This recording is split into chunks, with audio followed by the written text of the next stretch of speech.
Hello, this is Emily Tamaru, Superintendent of Schools in Community Consolidated School District 89, and I appreciate you coming to our website to learn more about our community engagement process and our upcoming referendum.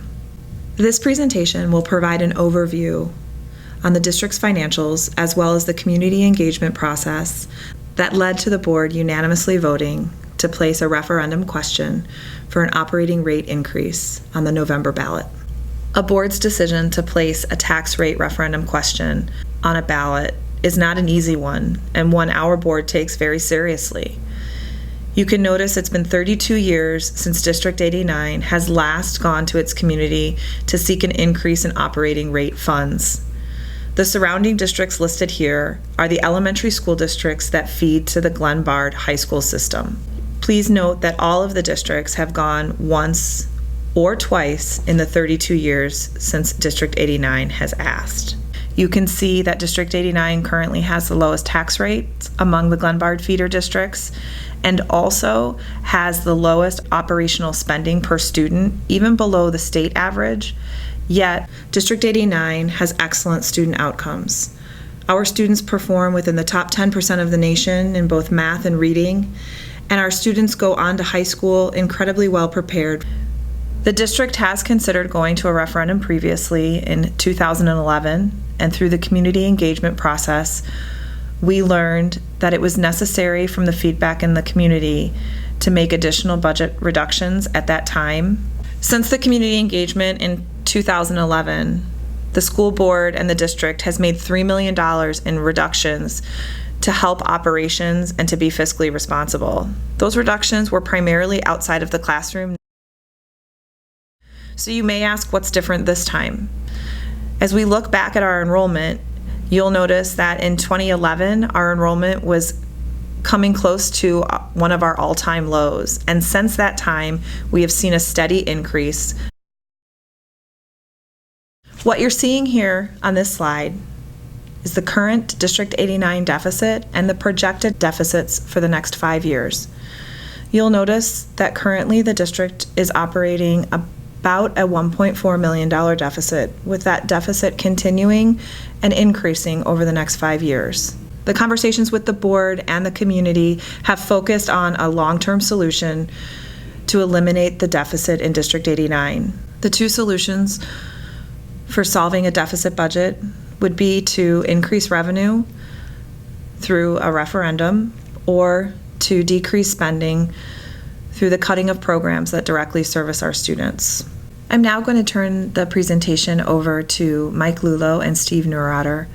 Mike and Steve both have strong financial backgrounds and throughout this process have represented the community's perspectives. Hi, I'm Steve Neurotter, and I am the co-facilitator for the Community Engagement Group, and I've been part of the Finance Committee since January. I have 3 students, 2 at Parkview and 1 at Briar Glen.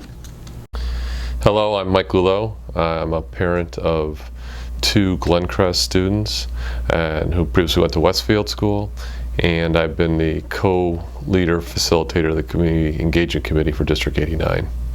The specific conversation about the district's finances has been going on since January. In January, the superintendent created the Finance Committee. We met through March, where Mike and I spoke with the school board to give the school board feedback about what the Finance Committee discussed. The school board then asked us to go back to the community to ask what the community values in our school district. We did a lot of reach out to the school district residents. We spoke at the PTCs. We launched a website with all the information. We went and canvassed, knocked on doors, inviting residents to the community meetings. And then in June, we had 3 community engagement meetings where we solicited feedback from the community. Each of these meetings had a similar format in that the district provided information to the group, and then there were a couple different activities during the course of the meeting. During those activities, we first asked people individually to respond to the activity and provide their own personal perspectives, and then the individuals would gather in table groups to share perspectives. During the Finance Committee, we found this to be a very useful tool to understand how people might change their opinions once they've heard feedback from other people at their table. For example, if I favored one program over another and somebody else at the table preferred the opposite, we would talk about why we like these programs and realize that if we wanted a complete school district with a well-rounded education, that we probably needed both. At the first meeting, we started by asking participants what they valued in their school district.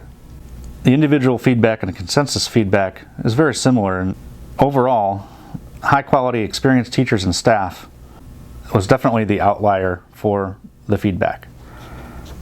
Out of about 109 participants at the first meeting, 46, so almost half, valued this quality. And 13 of the 14 tables came to this consensus.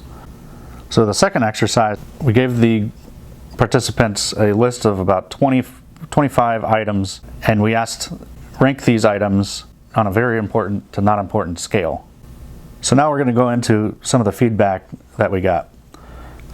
It's important to remember that all of the feedback is on the website, and I'm just going to present some of the highlights. Nearly all of the individual and consensus feedback showed that people valued a rigorous curriculum that provided opportunities for all students. Next highest was that both groups said it was very important for them that the district operate a balanced budget without borrowing money.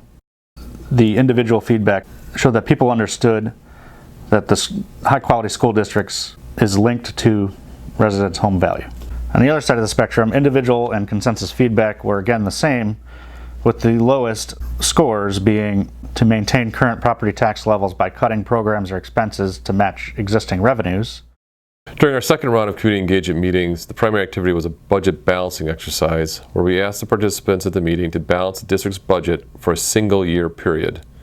The purpose of the activity was to illustrate the complexity of the funding issue and to gather feedback on community support for either program cuts, additions of further programs, or possibly an increase in taxes. So as part of this activity, there was a list of potential program cuts and potential program additions, which the community members were to select from as part of balancing the budget. So importantly, this list of potential program cuts represents those programs that are not mandated by regulation for the district to provide. So as a result, these are also programs that are most likely to be cut should there be no further revenue to the district. One important thing about this exercise is that the amounts for each of the program cuts or additions were proportionally sized at $100 as well, such that this is essentially the real effort the district is trying to go through in addressing their financial challenge. So what did we learn? I think the community members, in big sense, learned it's very difficult to find a solution to the district's financial challenges. When personally faced with deciding whether to cut programs or raise taxes, they got a better appreciation of how difficult that decision is that the board faces. With respect to a tax rate increase as part of this budget balancing activity, all the table groups reached a consensus that some level of tax increase would be necessary in terms of their approach to balancing the budget. So next part of the exercise or activities at the meeting that we asked the community members was they had gone through this budget balancing exercise and solved the issue for 1 year. But this is a long-term issue the district has, and the deficits are going to increase to a much higher level a few years out. So we asked them, how would you balance the budget for the long term? So the response to that question was a very clear message that the community wanted this financial issue the district is facing to be solved on a long-term basis. So in addition to the community engagement meetings in June, a phone survey was conducted of residents in late June and early July.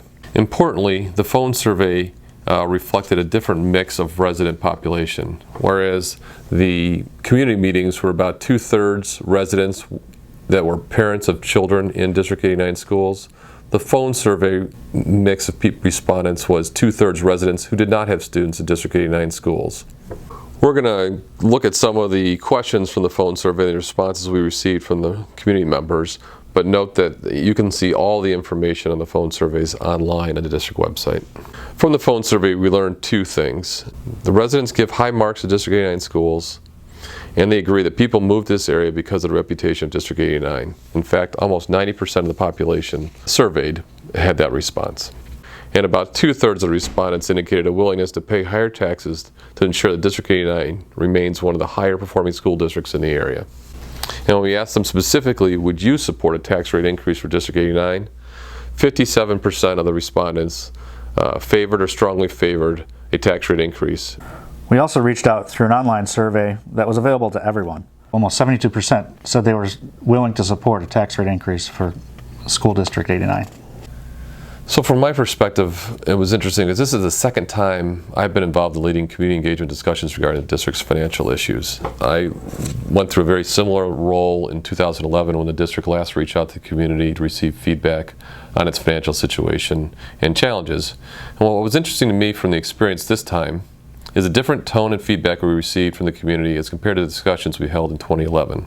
In 2011, the community was very focused on costs, and at that time they clearly indicated that they wanted the district to cut spending versus increase taxes. This year, the community still wants to control costs, but seems much more willing to pay higher property taxes to address the district's financial challenges. We reviewed a number of program cuts, but there was no consensus nor any real desire to cut any of the programs. Overall, the community seemed to follow the same path as I did in the Finance Committee. I came in thinking that I could help fix the financial challenges without increasing taxes. After I learned more, I understood where we stood. And the results of these activities show to me that the participants also came to the conclusion that even if they personally did not feel strongly about a particular program, they were willing to support it after speaking with others in their community. Thank you, Mike and Steve. As you can see, the district was able to engage with the community and learn quite a bit through the process. At the August meeting, the board was able to take what they learned from the community through the process over the previous 6 months and through the July presentation to make a decision regarding securing District 89's financial future. The board unanimously voted to place a 40-cent operational rate increase on the ballot in November. For a $300,000 home, that would mean an additional $33 per month if the referendum is passed. If the referendum is not passed, the board will have to make cuts to programs provided to our students in order to balance the budget. Thank you for staying informed and being a part of the Hour 89 conversation. Thank you for coming out to the meetings, reading the website, or even listening to this presentation. I encourage you to stay informed throughout this process, visit our website regularly, and please feel free to attend one of the informational meetings coming up in September and October.